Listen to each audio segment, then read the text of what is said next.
Hello, folks. I'm back with ancient cosmography. So I found this, image online. This is of an ancient Greek amphora, vessel with and it's labeled as Gaia. That this is Gaia, and I think this is Re or Ray or whatever, and this is Zeus or something.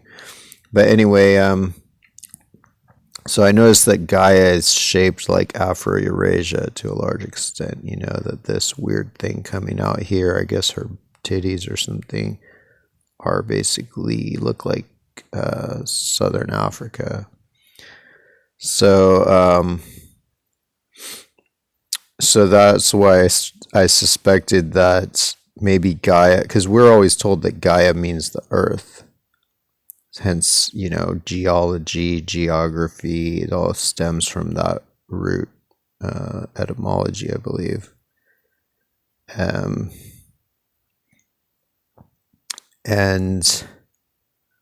But yeah, so this suggests that she's only Afro-Eurasia. She's not the entire Earth. So, supporting that,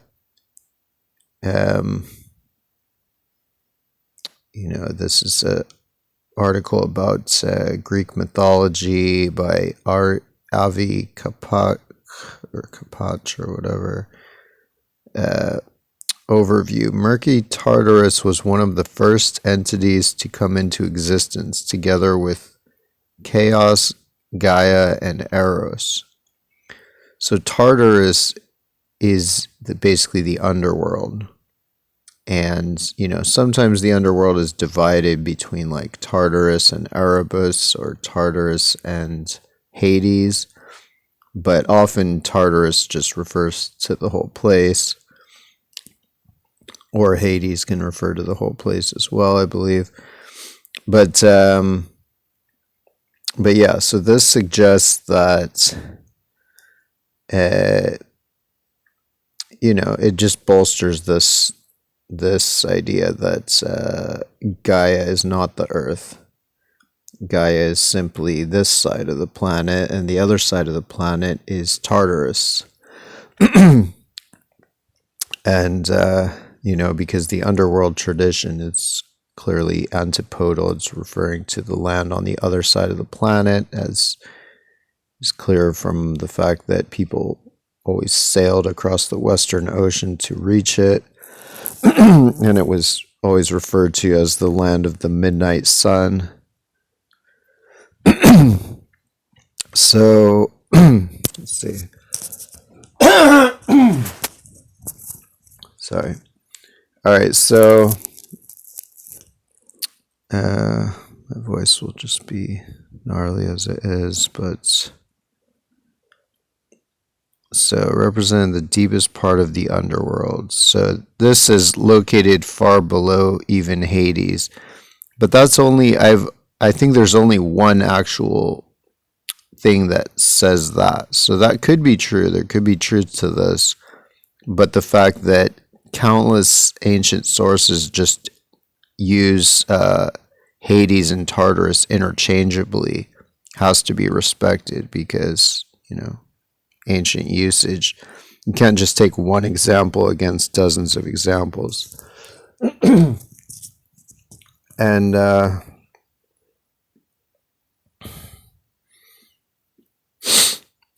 so yeah, I think that certainly helps to confirm this, that Gaia is simply Afro-Eurasia. And let's see.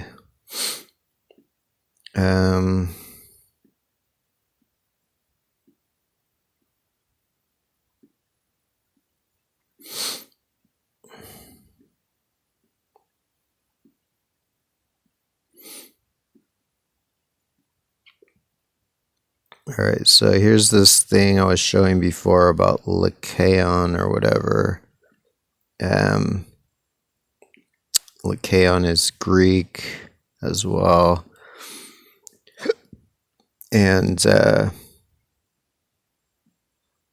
So, Lycaon's transformation into a wolf, the limestone cap of Mount Lycaon itself, an image of the crouching beast king. So basically the crouching wolf. So, I looked at this. Took me a minute to see it, to understand it, but basically this is his nose there. There's like the top of his head. He doesn't really have delineated ears per se, but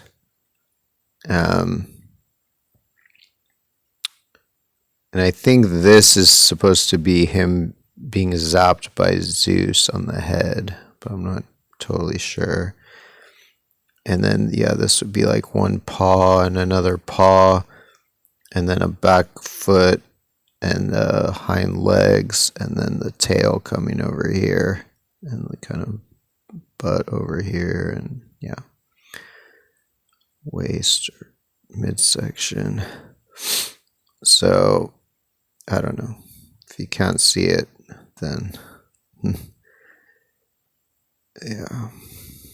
I mean, it's not all these things are like immediately obvious, but once you know what it's supposed to be, which part is supposed to be what, then hopefully you can see it if you're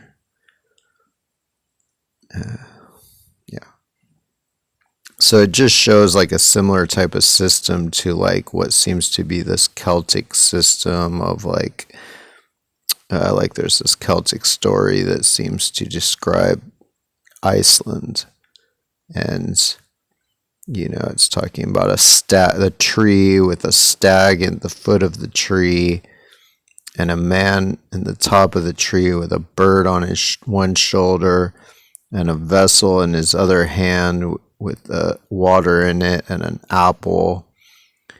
So, same systems, just using the shapes of things to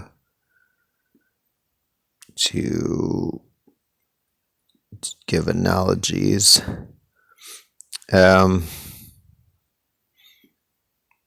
So Lycaon,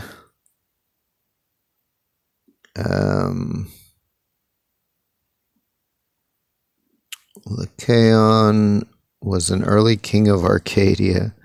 It's like a lot of these things, they try to pretend all the gods were just kings.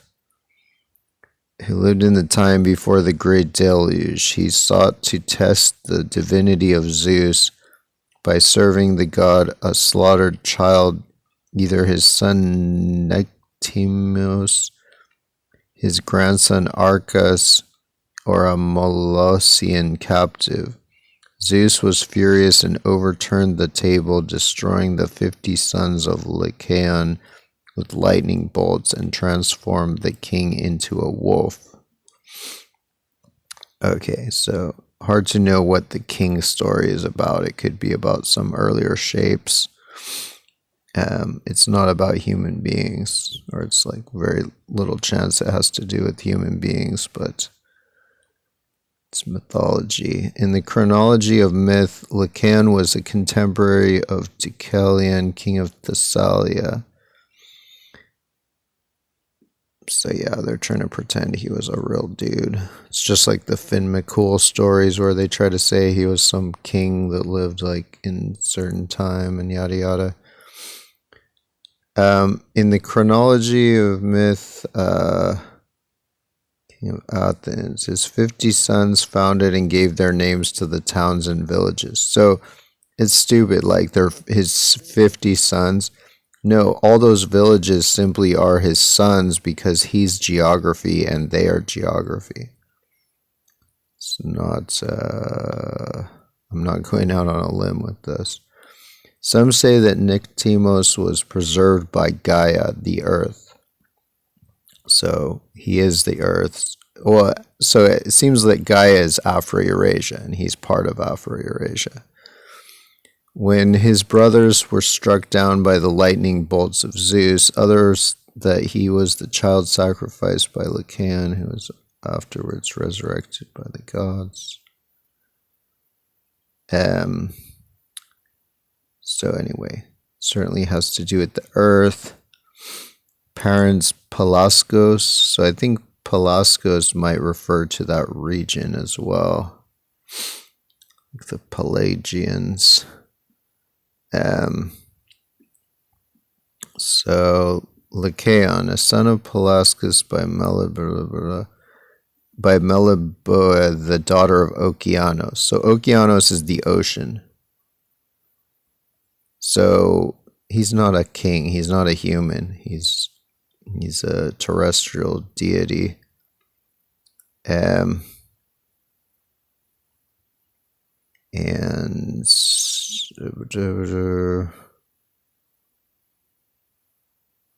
so a lot of this is probably reflected, like this is probably echoed by the story of Abraham and Isaac or whatever, and the sacrifice or something. It's probably just some weird story that they just kicked around all the time that did not have to do with actual human beings at all.